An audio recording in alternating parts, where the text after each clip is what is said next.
નમસ્કાર કલમ યુદ્ધ સમાચારની સાથે હું છું આપની સાથે પાયલ બામભણિયા। તો જોઈએ આજના મહત્વના સમાચારમાં। વાલમધામ ગારિયાધારમાં આજરોજ ગારિયાધાર નગરપાલિકા દ્વારા રોડ ઉપર મરેલ પશુઓને કચરો નાખવામાં ન આવે તે બાબતે ખેડૂતો દ્વારા ચીફ ઓફિસરની રજૂઆત કરવામાં આવી હતી। વાલમધામ ગારિયાધાર શહેરમાં નવાગામ રોડ પાસે આવેલો બેલા રોડ ત્યાં આરસીસી રોડ ઉપર નગરપાલિકા દ્વારા કચરો નાખવામાં આવે છે। તેને લઈને આજે ત્યાં આજુબાજુના ખેડૂતો દ્વારા અનેકવાર નગરપાલિકાની રજૂઆત કરવામાં આવી, પણ ગારિયાધાર નગરપાલિકા આ બાબતે ધ્યાન દોરેલ નહોતું। ત્યારે ખેતી કામ કરતા ખેડૂતોને ત્યાં રહેતા લોકોને મુશ્કેલીનો સામનો અવારનવાર વેઠવો પડે છે।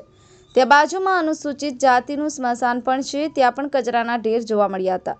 ત્યારે આજે મોટી સંખ્યામાં ત્યાંના ખેડૂતો અને ત્યાં રહેતા લોકો જેઓએ આજે નગરપાલિકાના ચીફ ઓફિસર અને નગરપાલિકાના સ્ટાફની રજૂઆત કરી અને ચીફ ઓફિસરને જાતે ખડે પગે ઊભા રહી અને આ રહેલા કચરા ઢગલા અને મરેલા મીંદડા ઢોર જે રોડ પર ઠાલવેલા એ આજે ત્યાં સાફ સફાઈ કરાવડાવી અને કચરો રહેલો ત્યાંથી જેસીબી દ્વારા ધકેલી અને રોડ ખુલ્લો કરવામાં આવ્યો હતો। અને ચીફ ઓફિસર દ્વારા એવું પણ જણાવ્યું હતું કે જે જગ્યાએ વર્ષો પહેલાં કચરાનું ડમ્પિંગ સ્ટેન્ડ મંજૂર કરેલું છે ત્યાં જ કાયમી માટે કચરો નાખવીશું તેવી ખાતરી આપી હતી।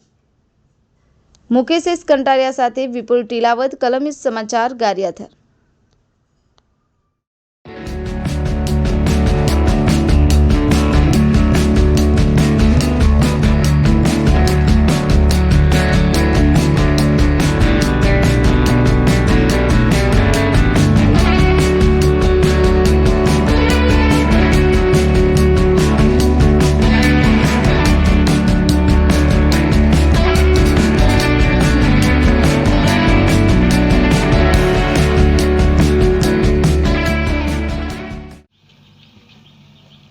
जी आपનું નામ?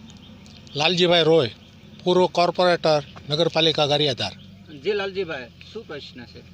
અમારો પ્રશ્ન હતો નગરપાલિકાની જે ડમ્પિંગ સાઇટ છે એ 2007-8ની અંદર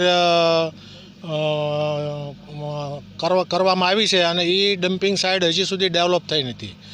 2024ની સાલ આવી ગઈ તો એની અંદર કોઈ પણ જાતનું ડેવલપ થયું નથી અને ડેવલપ ન થવાનું કારણ નગરપાલિકાની ગંભીર ભૂલ છે। કારણ કે શહેરી વિકાસમાંથી ઘન કચરાના નિકાલ માટે પુષ્કળ પ્રમાણમાં ગ્રાન્ટ ફાળવવામાં આવે છે અને નગરપાલિકાની નબળી કામગીરીના હિસાબે એ સાઇટ ડેવલપ થઈ શકી નથી અને અમારા ખેડૂતોના રસ્તા ઉપર ડમ્પિંગ સાઇટમાં કચરો ઠાલવવામાં આવે છે, મરી ગયેલા ઢોર ઠાલવવામાં આવે છે અને જ્યારે ફોન કરીએ ત્યારે નગરપાલિકા એની ઉપર એક્શન લેશે કાયદેસરની અને વયા જાય એટલે પાછી એની દિશા અમારે એનું ભોગવવાનું આવે છે કાયમિકના માટે। જી લાલજીભાઈ, તમારી શું હવે માંગ છે? શું અમારી માંગ છે કે એ ડમ્પિંગ સાઇટની અંદર રોડ, રસ્તા, દિવાલ પરથી કમ્પ્લીટલી ડમ્પિંગ સાઇટ ડેવલપ થવી જોઈએ અને ઘન કચરાના નિકાલ માટે એની બધી જ વ્યવસ્થા નગરપાલિકાએ કરવી જોઈએ। રોડ ઉપર કચરો બિલકુલ ન ઠલવાવો જોઈએ। જી લાલજીભાઈ, તમે કહો એમ કે આ જે ડમ્પિંગ સાઇટ જે મંજૂર કરવામાં આવી હતી જ્યારે તમે કોર્પોરેટર હતા એ સમયમાં વખતની વાત છે, તો કેટલા વીઘાનું ડમ્પિંગ સ્ટેન્ડ મંજૂર? એ 12 એકર જમીન ફાળવેલી છે।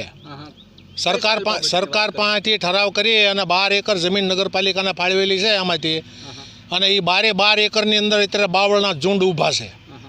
સરકારે જે કાંઈ નગરપાલિકાએ જે કાંઈ ખર્ચો કર્યો એ બધો એળાઈ ગયેલો છે અને એની અંદર બાવળના ઝુંડ સિવાય બીજું કાંઈ નથી ઊભું।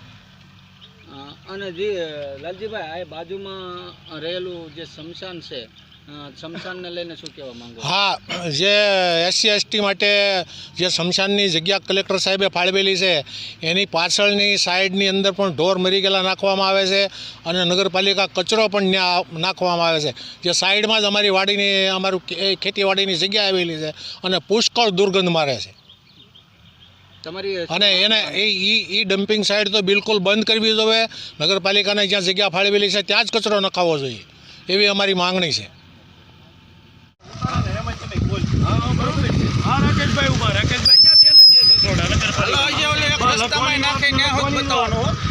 એટલે આજે કચરું, ભાઈ શું નામ તમારું?